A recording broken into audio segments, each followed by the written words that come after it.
पावसाळा म्हटलं की मार्केटमध्ये मस्त वेगवेगळ्या प्रकारच्या हिरव्या मिरच्या येतात. तर त्यामध्येच आपण एक मिरची बघणार आहोत, ती म्हणजे भरली मिरची. तर ही मिरची बनवणं खूप सोपी आहे आणि ती बनवत असताना काही टिप्ससुद्धा आहे. तर त्यासाठी हा व्हिडिओ पूर्ण बघा. तर आता इथे मी एका भांड्यामध्ये तेल घेत आहे आणि तेलामध्ये जिरे घालणार आहे. तेल अगदीच मी थोडंसं घेतलेलं आहे आणि त्यामध्ये मी जिरं घालून घेतलेलं आहे. जिरं तडतडलं की आपल्याला त्यामध्ये अर्धी वाटी शेंगदाणे घालायचे आहे आणि हे शेंगदाणे छान खमंग असे भाजून घ्यायचे आहे. गॅस मध्यमच ठेवायचा, अगदीच फुल बिलकुल करू नका. त्यानंतर आता आपण जेवढे शेंगदाणे घेतले त्याचे अर्धे तीळ घेणार आहोत. तुमच्याकडे तीळ घरचे असतील किंवा पॉलिशचे असतील, जे तीळ असतील ते तुम्ही यामध्ये घालून घ्या आणि खमंग असे भाजून घ्यायचे. आता त्यामध्ये आपण समप्रमाणामध्येच तिळाच्या समप्रमाणामध्येच खोबरा खीस घालून घेणार आहोत. आता आपल्याला हे सुद्धा छान असं व्यवस्थित असं भाजून घ्यायचं आहे. त्याने आपला जो मसाला आहे भरली मिरचीचा तो एकदम खमंग असा होतो. आता आपल्याला हे भाजत असताना यामध्येच आपल्याला लसूणसुद्धा घालून भाजून घ्यायचं आहे. असं केल्यामुळे लसणाची सुद्धा या मसाल्याला खूप छान असा स्वाद येतो. तर इथे मी 8-9 पाकळ्या ह्या लसणाच्या घातलेल्या आहे आणि 1 ते 2 मिनिट हे छान असं भाजून घेणार आहे. आता तुम्ही बघू शकता आपले हे जे जिन्नस आहे त्यांचा कलर छान असा बदलला गेलेला आहे. अगदीच खमंग असे दिसत आहेत. आता मी इथे गॅस बंद करणार आहे आणि छान थंडगार करून घेणार आहे. भरली मिरचीसाठी लागणार जे सारण आहे छान असं तयार करून घेतलेलं आहे आणि आपण हे थंड केल्यानंतर की आपण हे मस्त असं मिक्सरच्या भांड्यामधून बारीक करून घेणार आहोत. तर त्यानंतर आता आपण इथे मिरच्या घेणार आहोत. तर मिरच्या घेत असताना छान हिरव्यागार, हिरवा देठ असलेल्याच मिरच्या घ्या, म्हणजे त्या ताज्या असतील.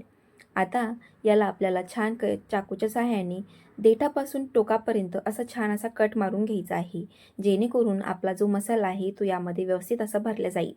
तर आता मी इथे सर्व मिरच्यांमध्ये हा कट मारून घेत आहे. या मिरच्या जास्त तिखट नसल्यामुळे ज्यावेळेस मी मिरचीला कट करते त्यावेळेस मी यामधलं बी काढून घेत नाहीये. पण जर तुम्हाला आवडत नसतील तर तुम्ही ह्या इझिली यामधले बिया काढू शकता. बऱ्याचदा भरली मिरची बनवल्यानंतर ती थोडीशी पानसट लागते. तर तसं न होण्यासाठी इथे मी चिमूटभर मीठ घेते आणि ती भरली मिरची बनवण्यापूर्वी त्या मिरच्यांना आपण आतल्या साईडने व्यवस्थित असं मीठ लावून घेणार आहोत, जेणेकरून आपल्या मिरच्या ह्या छान चवदार अशा लागतील. तर अगदीच चिमूटभर मीठ इथे मी सर्व साईडला लावल्यामुळे मिरचीला छान अशा प्रकारे चव येते आणि त्या बिलकुल पांचट अशा लागणार नाहीत. तर मी सर्व मिरच्यांना इथे मीठ लावून घेतलेलं आहे. आता आपलं जे मसाल्याचं जे सारण आहे ते सुद्धा थंडगार झालेलं आहे. आता आपण हे मिक्सरच्या भांड्यामधून बारीक करून घेणार आहोत. हा मसाला बारीक करण्यापूर्वी आपण यामध्ये हरभरा डाळीचं भाजलेलं 1 चमचा पीठ घालणार आहोत. हे पीठ घातल्यामुळे भरली मिरचीमध्ये आपण जो मसाला घालतो तो व्यवस्थित असं चिटकवून राहतो आणि अजिबात बाहेर येत नाही. तर त्यानंतर आपण यामध्ये घालणार आहोत पाव चमचा हळद, 1 ते 1.5 चमचा लाल तिखट आणि चवीप्रमाणे अर्धा चमचा घरगुती जो मसाला आहे तो यामध्ये घाला, म्हणजे आपल्या ज्या भरली मिरचीचा मसाल्याला छान अशी चव येते. आता हे बारीक करत असताना यामध्ये चवीप्रमाणे मीठ घाला आणि छान जाडसर असं बारीक करून घ्या. अगदीच फाईन पेस्ट याची बिलकुल करू नका आणि हे बारीक करत असताना यामध्ये अजिबात पाण्याचा वापर करू नका, म्हणजे हा मसाला 8 ते 10 दिवस आरामशीर असा टिकतो. तर मी इथे भरली मिरचीसाठी लागणारा भरपूर असा मसाला इथे तयार करून घेतलेला आहे आणि त्यामधला आता अर्धा मसाला मी इथे एका वाटीमध्ये काढून घेतलेला आहे आणि हा आता मसाला आपण या मिरचींमध्ये मस्त असा भरून घेणार आहोत. मसाला मिरचीमध्ये भरत असताना शक्यतो हाताने भरा, म्हणजे भरपूर असा मसाला आपल्या मिरचीमध्ये मी इथं भरला जातो आणि मसाला जास्त भरल्यामुळे मिरची छान अशी चवदार लागते. तर इथे मी सर्व मिरच्यांमध्ये मस्त असा भरपूर असा मसाला इथे भरून घेते. तुम्ही बघू शकता मी यामध्ये भरपूर असा मसाला घातलेला आहे.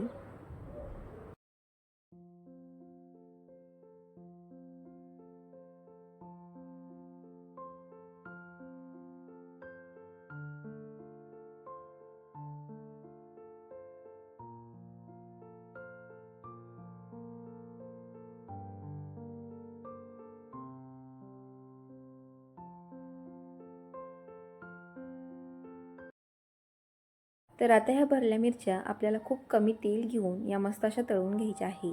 तर भरली मिरची तळण्यासाठी इथे मी असा उथळ असाच पॅन घेते आणि त्यामध्ये थोडंच तेल घालते, जेणेकरून तेलही कमी लागेल आणि आपल्या भरल्या मिरच्या छान अशा तळल्या जातील. तर यामध्ये सर्व भरल्या मिरच्या घालून घ्यायच्या आहेत आणि 1 ते 2 मिनिटानंतर त्याला खालीवर करून घ्यायचं आहे. तर अशा प्रकारे मिरचींना खालीवर करत असताना त्यावरती तुम्ही झाकण ठेवून 1 ते 2 मिनिट याला वाफवून घ्या आणि पुन्हा एकदा याला परतवून घ्या. खालीवर करून घ्या, म्हणजे त्या एकाच साईडला कुठेही डागणार नाही आणि सर्व साईडनी ही मिरची छान व्यवस्थित अशी भाजल्या जाईल. आणि त्याचप्रमाणे त्यामध्ये जो असलेला जो मसाला आहे तो व्यवस्थित असा शिजला जाईल, जेणेकरून आपली ही मिरची कच्ची राहणार नाही. आणि तर भरली मिरची तयार होण्यासाठी कमीत कमी 5 ते 6 मिनिट लागतात आणि ह्या 5 ते 6 मिनिटामध्ये ही भरली मिरची मस्त अशी तयार होते. तर अशा प्रकारे तुम्ही ही भरली मिरची तुमच्या जेवणासोबत तोंडी लावण्यासाठी किंवा भाजी म्हणून तुम्ही कधीतरी खाऊ शकता आणि डब्यामध्ये नेऊ शकता, कुठे प्रवासामध्येही नेऊ शकता. तर मग ट्राय करून बघा. आवडल्यास मला कमेंट करून नक्की कळवा. तर तर मग कशी वाटली ही भरली मिरचीची रेसिपी?